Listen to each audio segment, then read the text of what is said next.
Wakazi wa kijiji cha Shingila, wadi ya Sokoni, kiungani mwa mji wa Kilifi, wana mengi ya kulalamikia. Kilio kikubwa zaidi ni huu mbuyu wa tangu zamani za kale. Wote hawa na hata mababu zao waliukuta hapa huu mbuyu wakati huku kulipokuwa msitu wa karibu na Bahari Hindi, eneo la Bofa. Sasa mbuyu huu umekuwa kero kwao na unawakosesha usingizi. Wanahofia kuanguka kwa mbuyu huu wakati wowote ule kuanzia sasa, kwani umekuwa na dalili zote za kuanguka, hasa zikichochewa na kuadia kwa msimu wa mvua.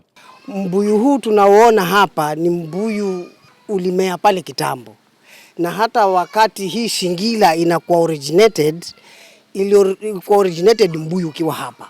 Lakini tukienda kule kwa maofisi kufuatilia huu mbuyu kwamba uje uondoke, tasema tu kwa ufupi, labda serikali yetu wa county haishughuliki, kwa sababu mimi mwenyewe nishaingia ofisi baada ya ofisi. Na ukifika kule hata kwingine unaambiwa mashini ziliharibika mpaka ziende zitengenezwe. Ukifika kule mpaka last niliambiwa kwamba tuliambiwa huyo mkubwa aliyesema nishapeana mafuta, kwa hivyo hao watakuja huko. Tulikuja ngoja mpaka jioni, hakukuja mtu.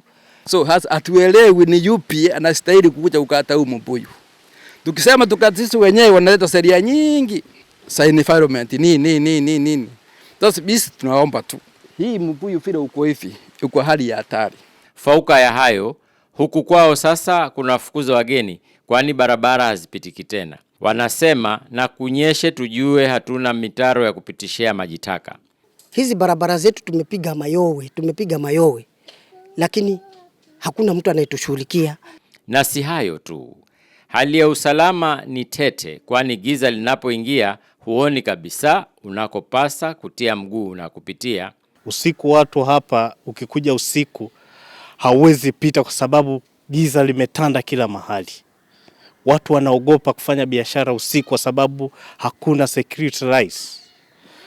Watoto wetu asubuhi wakienda shule wanapata shida mpaka waandamane na mama zetu ili waweze kuvukishwa katika madimbu yenye yamejaa maji katika barabara zetu. La mwisho, wamechoshwa na ahadi za viongozi wao wa kisiasa. Kuna watu hawa ambao wanatafuta MCA, wabunge na wakubwa wote wanakuja Shingila, lakini wanapokuja ni misemo tu, wanasema tu, lakini katika hali ya utendaji kazi hawafanyi. Wamechagua viongozi wao wenye ambao walikuwa na matumaini wataokoa katika hili janga, lakini yao ilikuwa ni kupiga kura na kusaulika.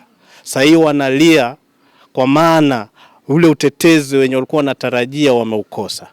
Hayo yote 9, 10 wanaitaka serikali ije iung'oe mbuyu huu, ama iwaombe wa China ama wa Japani wanaopenda mibuyu waje waukate waende nao kwao.